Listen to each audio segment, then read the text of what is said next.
এখন পথ একটাই, যে হয় যোগ্যদের চাকরি ফেরত দাও, আর না হলে অযোগ্য বলে ঘোষণা করো। তুমি একদিকে আমাদের প্রতি সহানুভূতি দেখাচ্ছ, আর একদিকে তুমি আমাদের গলা কাটছ। তুমি কোন অপরাধে শাস্তি দিচ্ছ? আমাদের পথে নামতে হবে সরাসরি সুপ্রিম কোর্টের বিরুদ্ধে। আমি বারবার বলে এসেছি, আমাদের লড়াই চোরের বিরুদ্ধে নয়, আমাদের লড়াই এসএসসির বিরুদ্ধে নয়, আমাদের লড়াই কোনো রাজনৈতিক দলের বিরুদ্ধে নয়, আমাদের লড়াই চোরকে আড়ালকারী সুপ্রিম কোর্টের বিরুদ্ধে, চোরকে রক্ষাকারী বিচার ব্যবস্থার বিরুদ্ধে।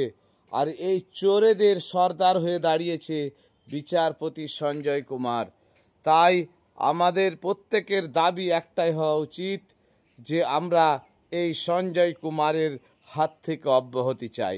সঞ্জয় কুমার ভারতের বিচার ব্যবস্থাকে কলঙ্কিত করে দিয়েছে। সঞ্জয় কুমার কোনো সংবিধান মানে না। সঞ্জয় কুমার নিজের ইচ্ছে মতো বিচার দেয়।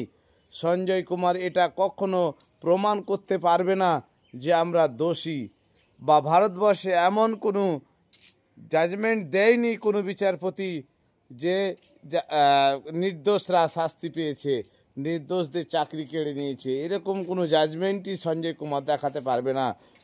বরং সঞ্জয় কুমারকে আমরা, যদি আমাদের সুযোগ দেয়, প্রমাণ করে দেব সঞ্জয় কুমার কাঁড়ি কাঁড়ি টাকা খেয়েছে, সঞ্জয় কুমার পুরো দুর্নীতির সঙ্গে যুক্ত রয়েছে।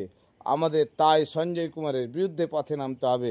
আমাদের প্রয়োজনে পার্লামেন্ট ঘেরাও করতে হবে এবং দাবি তুলতে হবে যে এই সংবিধানকে পদদলিতকারী সঞ্জয় কুমারের বিরুদ্ধে ইমপিচমেন্ট নিয়ে আসা দরকার পার্লামেন্টে, এবং এই সঞ্জয় কুমারকে তাড়াতাড়ি বিচার ব্যবস্থা থেকে, বিচারকের পদ থেকে দ্রুত সরানোর ব্যবস্থা করতে হবে।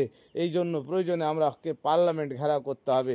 কারণ এই সঞ্জয় কুমারের মতো শয়তান লোক যদি বিচার ব্যবস্থায় আরও কিছুদিন থেকে যান, তাহলে আমাদের মতো আরও যারা নিরীহ ব্যক্তি রয়েছেন, শিক্ষক রয়েছেন, সভ্য সমাজ রয়েছেন, তারা কখনো বিচার পাবেন না। বিচার কিনে নেওয়া হবে কোটি কোটি টাকার বিনিময়ে। আর এই সঞ্জয় কুমারকে কোনোভাবেই বিচার ব্যবস্থায় টিকে থাকার অধিকার নেই। আর পশ্চিমবঙ্গে তো কোনো মামলা তার হাতে যাওয়াই উচিত নয়। আমাদের এই ব্যবস্থাটা করতে হবে। যদি 19,000 যোগ্য শিক্ষক, শিক্ষিকা এবং শিক্ষাকর্মী নিজের চাকরি, নিজের অধিকার ফিরে পায় বা না পায়, কিন্তু এই সঞ্জয় কুমারের বিরুদ্ধে আমাদের পথে নামতেই হবে। আমাদের তো ও মৃত্যুর মুখে ঠেলে দিয়েছে, তাই আমরা হয় মরব, আর না হয় আমরা চাকরি নিয়ে ফিরব। এই প্রতিজ্ঞা নিয়ে আমাদের প্রত্যেককেই পথে নামতে হবে।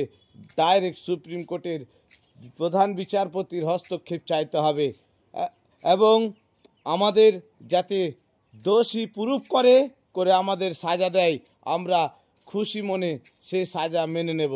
আর না হলে আমাদের নির্দোষ বলছে যখন, তখন আমাদের কোনোভাবে কোনো শাস্তি দেওয়া যাবে না।